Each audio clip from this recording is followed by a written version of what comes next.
നമസ്തേ, എല്ലാവർക്കും ദേവി കൃപ റെസിപ്പിയിലേക്ക് സ്വാഗതം. ഇന്ന് ഞാൻ ഉണ്ടാക്കാൻ പോകുന്നത് കൊപ്പയ്ക്കയാണ്. ആ കൊപ്പയ്ക്ക എങ്ങനെ തോരൻ നാടൻ രുചിയിൽ ഉണ്ടാക്കാം എന്നാണ് ഞാൻ നിങ്ങളെ കാണിക്കുന്നത്.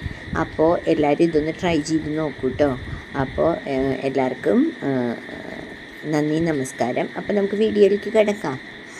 ഓക്കെ, നമസ്തേ, എല്ലാവർക്കും ദേവി കൃപ റെസിപ്പിയിലേക്ക് സ്വാഗതം. ഇന്ന് ഞാൻ ഉണ്ടാക്കാൻ പോകുന്നത് വീട്ടിലുണ്ടായ ഒരു കൊപ്പയ്ക്ക വെച്ചിട്ട് നാടൻ ഒരു കൊപ്പയ്ക്ക തോരനാണ് കേട്ടോ. അപ്പം ഞാൻ വിചാരിച്ചു നിങ്ങളെ ഒന്ന് കാണിക്കാമെന്ന്. എല്ലാവർക്കും അറിയണ കാര്യമായിരിക്കും, എങ്കിലും ഞാൻ വിചാരിച്ചു ഒന്ന് കാണിക്കാമെന്ന്. അതിനായിട്ട് ഞാനൊരു കടായി വെച്ചു. എന്നിട്ട് ഞാൻ കുറച്ച് കടുക് ഇടുകയാണ് കേട്ടോ. കടുക് പൊട്ടിക്കുകയാണേ. എന്നിട്ട് ഞാൻ വീട്ടിലുണ്ടായ കൊപ്പയ്ക്ക ആയതുകൊണ്ട് നമുക്ക് പേടിക്കാനൊന്നുമില്ല. കണ്ടില്ലേ, ഞാൻ ദേ കൊപ്പയ്ക്ക കട്ട് ചെയ്ത് വെച്ചിട്ടുണ്ട്. നിങ്ങൾ വിചാരിക്കും ഇത്ര ചെറുതായിട്ട് ഇത് ചോപ്പറിൽ കട്ട് ചെയ്തതാട്ടോ. അതായത് ഫുഡ് പ്രോസസ്സറിന്റെ ചോപ്പർ ഇല്ലേ, അതിലാണ് കട്ട് ചെയ്ത് വെച്ചേക്കണേ. അപ്പോൾ ഇത് കടുക് പൊട്ടണ വരെ നമുക്കൊന്ന് വെയിറ്റ് ചെയ്യാം. അപ്പോൾ കടുകും ഒരു വറ്റൽമുളകും ഇട്ടിട്ടുണ്ട് കേട്ടോ. അപ്പോൾ കടുക് പൊട്ടിച്ച ശേഷം ഞാൻ ആ കൊപ്പയ്ക്ക ഇതിലിടുക കേട്ടോ. അതായത് തോരന് കട്ട് ചെയ്ത് വെച്ച കൊപ്പയ്ക്ക ഇതിലിടുകയാണ്. കടുക് പൊട്ടി എന്നിട്ട് ഇത് നന്നായിട്ട് ഇളക്കി കൊടുക്കുകയാണ് കേട്ടോ. കണ്ടില്ലേ, വളരെ സിമ്പിളായിട്ട് ഉണ്ടാക്കുന്ന ഒരു കൊപ്പയ്ക്ക തോരൻ ഇത്രയേ ഉള്ളൂ. ഞാൻ ഉണ്ടാക്കുമ്പോൾ നിങ്ങളെ ഒന്ന് കാണിക്കാമെന്ന് വിചാരിച്ചു. ഇതൊന്ന് ഇളക്കി കൊടുക്കണം. അതിനുശേഷം കൊപ്പയ്ക്ക ഒന്ന് അടച്ചു വെച്ച് കുക്ക് ചെയ്യണം കേട്ടോ. ക്യാബേജ് പോലെയല്ല, കൊപ്പയ്ക്ക ഒന്ന് അടച്ചു വെച്ച് കുക്ക് ചെയ്യണം. അപ്പം അതിനായിട്ട് ഞാൻ കുറച്ച് ഉപ്പിടുന്നുണ്ട് ഇതിൽ. പിന്നെ ഉപ്പിട്ടു. ഗ്യാസ് സിമ്മിൽ വെച്ചു. എന്നിട്ട് മഞ്ഞൾപ്പൊടി ഇട്ടു. എന്നിട്ട് ഒന്ന് ഇളക്കി കൊടുക്കുകയാണ് കേട്ടോ. ഒരു 5 മിനിറ്റിനുള്ളിൽ ഇത് കുക്കാവും.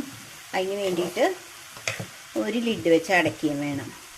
അപ്പോഴേക്കും ഞാൻ തേങ്ങയും ജീരകവും ചെറിയ ഉള്ളിയും മുളകും കൂടി ഇട്ടിട്ട് തോരനുള്ളത് അരച്ചെടുക്കാം കേട്ടോ. അപ്പം അത് വരെ ഒന്ന് വെയിറ്റ് ചെയ്യണേ. കണ്ടില്ലേ, ഇനി ഞാനൊരു ലിഡ് വെച്ച് അടയ്ക്കട്ടെ. അപ്പം നമ്മൾ സിമ്മിൽ വെക്കണം. പിന്നെ ഇടയ്ക്കിടയ്ക്ക് ഇളക്കി കൊടുക്കണം, അടി പിടിക്കും. ഇത് ഞാൻ ചട്ടിയിലാണ് കേട്ടോ ഉണ്ടാക്കണേ. എന്തും കുക്ക് ചെയ്യുമ്പോൾ ചട്ടിയിൽ കുക്ക് ചെയ്താൽ നല്ല ടേസ്റ്റാണ്. അപ്പോൾ അതുകൊണ്ട് ഞാനിപ്പോൾ ചട്ടിയിലാണ് കുക്ക് ചെയ്യാറ്. എനിക്കിഷ്ടപ്പെട്ടു. ഓക്കെ, ഇപ്പം ലിഡ് വെച്ച് അരയ്ക്കുക. അപ്പം അതാവട്ടെ. അപ്പോഴേക്കും തേങ്ങയും ഒക്കെ ഒന്ന് ക്രഷ് ചെയ്ത് കൊണ്ടുവരാം കേട്ടോ. അപ്പോൾ ഇത് കുക്ക് ചെയ്യാൻ വെച്ചിട്ടുണ്ട്. ഞാൻ അരയ്ക്കാനുള്ളത് കാണിച്ചില്ലേ, അതായത് തേങ്ങ, ചെറിയ ഉള്ളി, ജീരകം, മുളക്. ഞാൻ ചുമന്ന മുളക് ഇട്ടാട്ടോ തോരന് എപ്പോഴും ഇടാറ്. അപ്പോൾ നിങ്ങൾ എൻ്റെ കുക്കറിയിൽ കണ്ടിട്ടുണ്ടാവും. പച്ചമുളക് കുറവാണ് ഞാൻ ഇടാറ്. അത് വേറൊന്നും ഉണ്ടല്ല, എനിക്കത് കുറച്ച് ടേസ്റ്റായിട്ട് തോന്നിയതുകൊണ്ടാണ് കേട്ടോ. പച്ചമുളക് ഇട്ടാലും ടേസ്റ്റ് ഉണ്ട്. ഞാൻ പക്ഷെ ചുമന്ന മുളകാണ് അത് ക്രഷ് ചെയ്തെടുക്കാറ്. ഓക്കെ, ഇതാ ഇതിപ്പോൾ ആയി വരുന്നുണ്ട് കേട്ടോ. അപ്പോൾ ഒന്നും കൂടിയും ഒന്ന് അടച്ചു വെച്ച് ഞാനത് ഒന്ന് മുളകും തേങ്ങയൊക്കെ ഒന്ന് ക്രഷ് ചെയ്തെടുക്കുമ്പോഴേക്കും റെഡിയാവും. അപ്പോൾ തോരൻ എപ്പോഴും ടേസ്റ്റ് വേണമെങ്കിൽ ഇതുപോലെ ഇങ്ങനെ ഒന്ന് തിരിച്ചു കൊടുത്താൽ മതി കേട്ടോ. മിക്സിയിൽ ഒന്ന് ക്രഷ് ചെയ്തെടുത്താൽ മതി. അങ്ങനെ അരഞ്ഞു പോവരുത്. കണ്ടില്ലേ, ഇനിയിപ്പോൾ ഞാൻ ഇതൊന്ന് നോക്കട്ടെ ആയിട്ടുണ്ടോന്ന് കേട്ടോ. മിക്കവാറും ആയി കാണും. അത്ര കുക്കിംഗ് ടൈം വേണ്ട കൊപ്പയ്ക്ക്. നമുക്ക് തൊട്ട് നോക്കിയാൽ അറിയാം, പ്രസ് ചെയ്ത് നോക്കിയാൽ അറിയാം. കണ്ടില്ലേ,